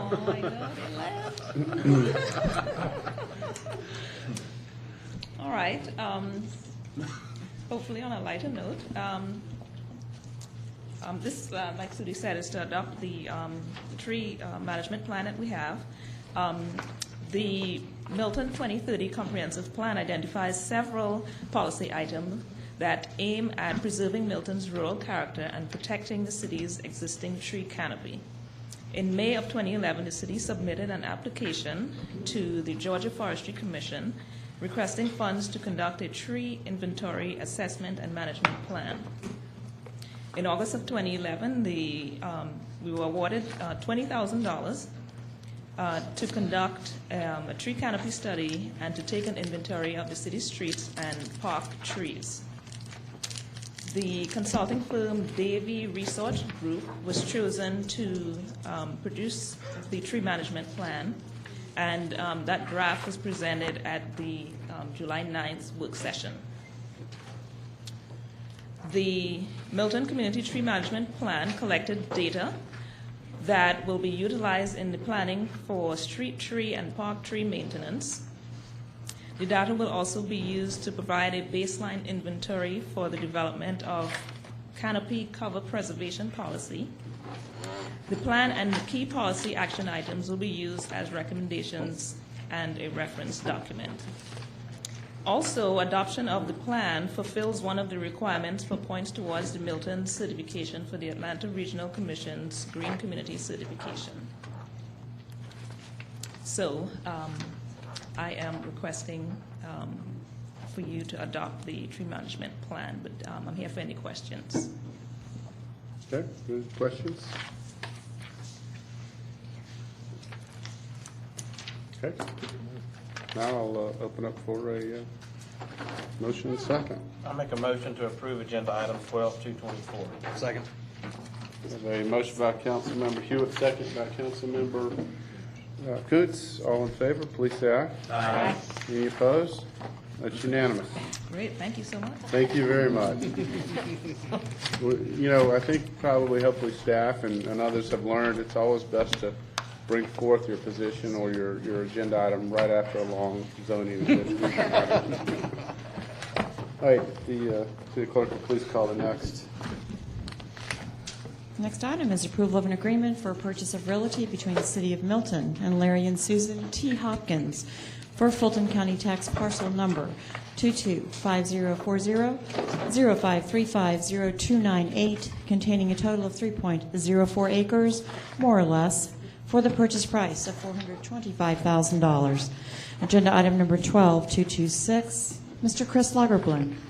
Mayor and Council, those next two agenda items are kind of a culmination of a process by which we have gone through, partly in executive session, partly in the public. I can bring you back to May the 17th, 2012, when you approved a contract for a purchase of this property, 15260 Bell Park Drive, for the purchase price of $450,000. We're here tonight to reduce that price to $425,000 if you all accept that. After the property went through appraisal, the city received two appraisals on the property. One of those appraisals was in the amount of $346,000. The second was provided to the city by the seller and is a legitimate appraisal at $400,000. It is within your discretion if you choose to agree to purchase this property for $425,000. I can sit here and advocate tonight that this is a good decision. This property is contiguous to Milton's only existing active park. It partnered with the second parcel we're going to talk about tonight, in effect doubles this area of the parkland in a park that we already have as active, and really gets us on that low-hanging fruit of being able to move forward with some park development. So that's the history of where we are. You all know this as well as I do since we've talked about it through the negotiations process and executive session.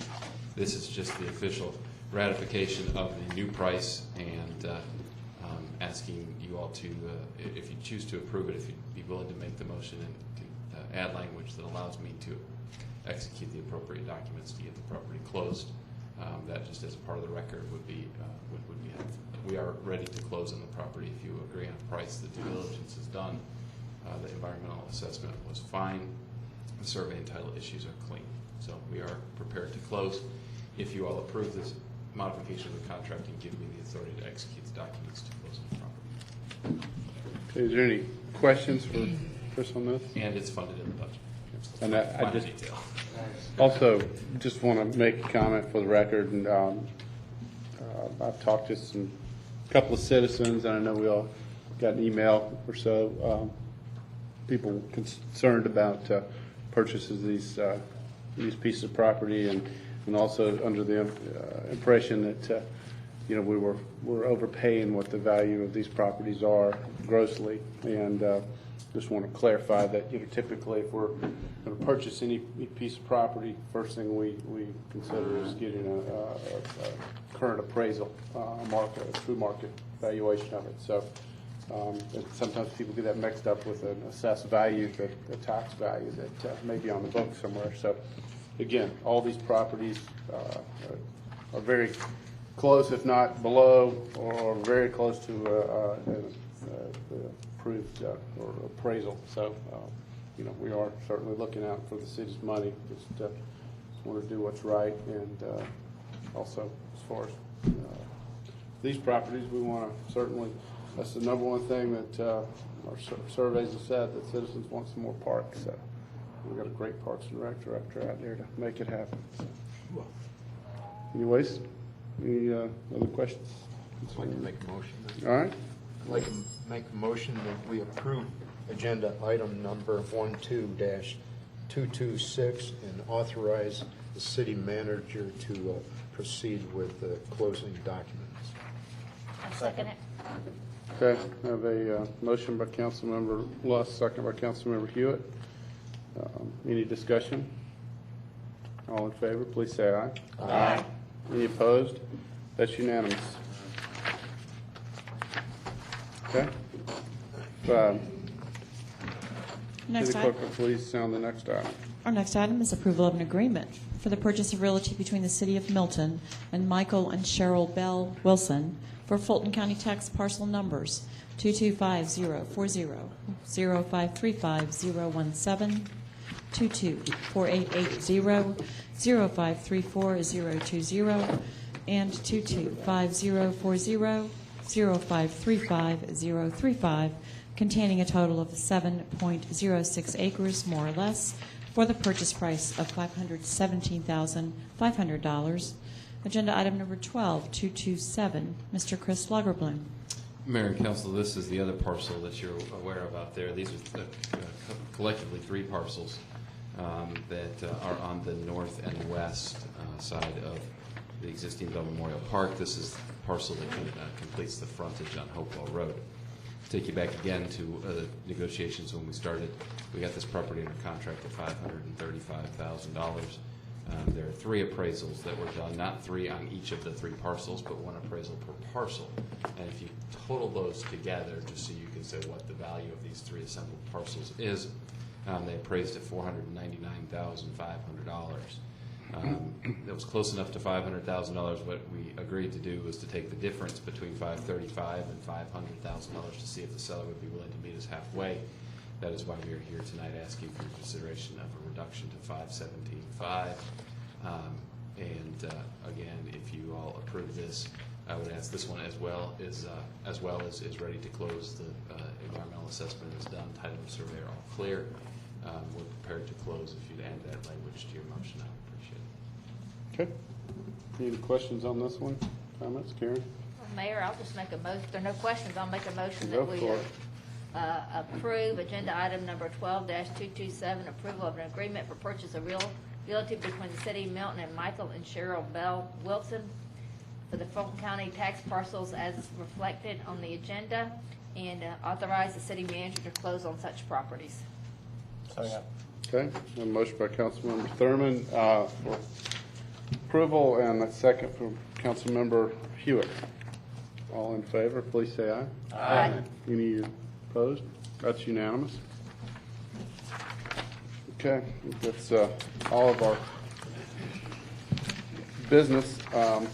Move on to reports.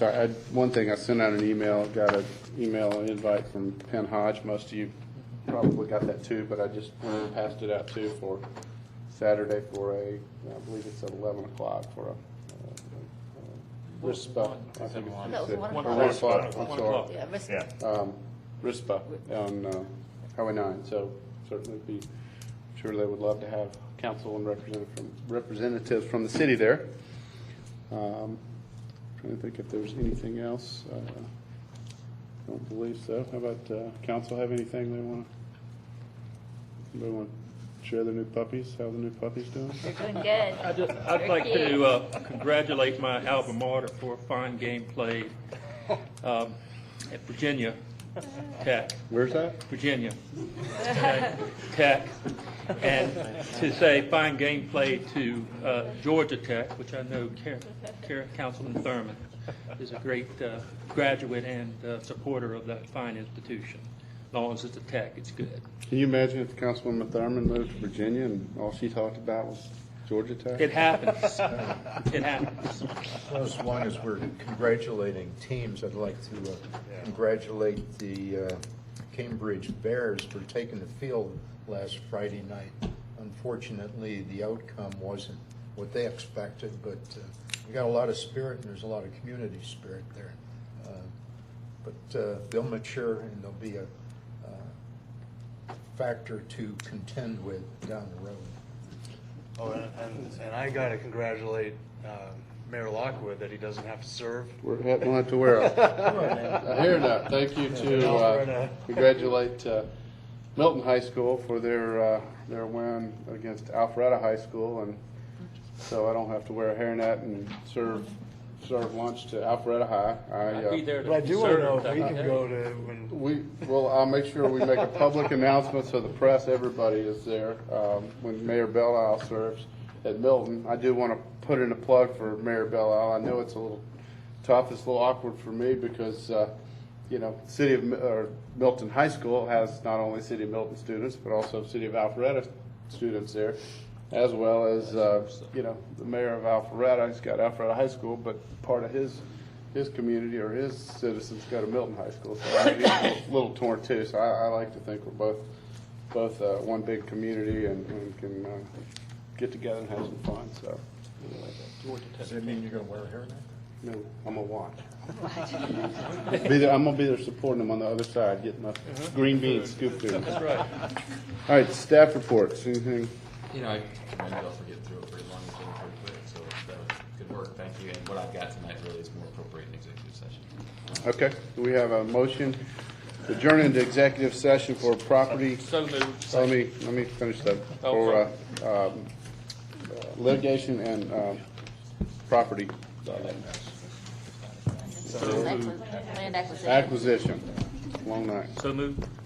Okay, I have a motion, second. All in favor? please Mr. say Mayor, aye. before we take a vote on that, would you mind if I went through just a little bit? We're not able to go into executive session and discuss the reason we go into executive session. We can't discuss, for instance, why we may be entitled to go in there. But with respect to one issue, I would like to bring it to your attention because one of the things we have or we need to discuss is the Action Outdoor, the billboard issue.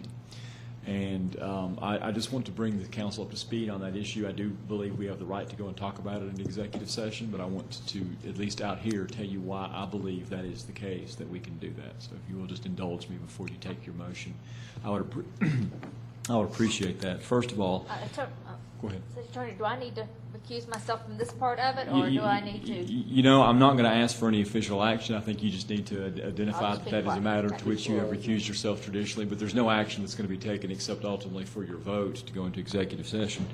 But the Action Outdoor versus Fulton County and the City of Milton, this is litigation involving the billboard ordinance, and of course it involves not only the City of Milton but many other jurisdictions in the North Metro area. And it is a matter that has already been thoroughly litigated and, in fact, resulted in a court determination that the Fulton County ordinance was illegal. And, of course, we all know what the ramification was of that. The ramification of that was that we, therefore, had to allow some number of billboards, signs in the city of Milton. And that is something we've been grappling with. Now, the litigation then proceeded forward. And, of course, we all also know that there was, in fact, an ensuing verdict against Fulton County, which they have then had to pay. We also know that since that time, that same litigation continues on in the courts, and there's now, in fact, pending motions for attorney's fees by the plaintiffs against Fulton County, and also a motion for a judgment notwithstanding the verdict that remains to be pending. So I'll say all that to say that technically that litigation, of which Milton is a technical party, is pending. So it's ongoing. But it's more than that. It's more than just because the case is technically pending.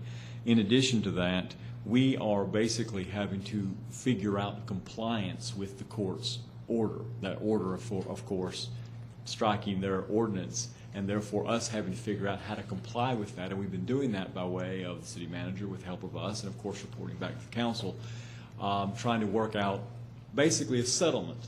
But not a settlement from the standpoint of settling something that we don't know what the rights and liabilities of the parties are, but quite frankly settling something where Fulton County has already lost. We're having to figure out a best settlement on behalf of the citizens of Milton as to where and how many of these signs will go up. It's a common problem many other jurisdictions are facing, but nonetheless we are still under the jurisdiction of the court, because if we just simply said no, we're not going to put up any signs, do you all know what would happen if we said that? It wouldn't take 5 minutes before we would be summoned down for a contempt sanction. So we still remain under the jurisdiction of the court, and of course, if we did not provide some degree of billboards, there would also probably be new litigation. So we are most assuredly dealing in the world of litigation, dealing with attorneys, and dealing with a case that still is pending. So I'll say all that to say, just for the purposes of the record and the gallery, that is why I'm taking the position that we can't discuss this in executive session. Anything that we worked out in executive session will have to come out to the open session to be ratified. Mr. Mayor, thank you for the indulgence on that. I just need to say, between Bill's motions and your explanations, we need to maybe adjust our agenda times. Mr. Mayor, I've got more, if you'd like to hear it. No. Okay. All in favor, please say aye. Aye. Any opposed? It's unanimous.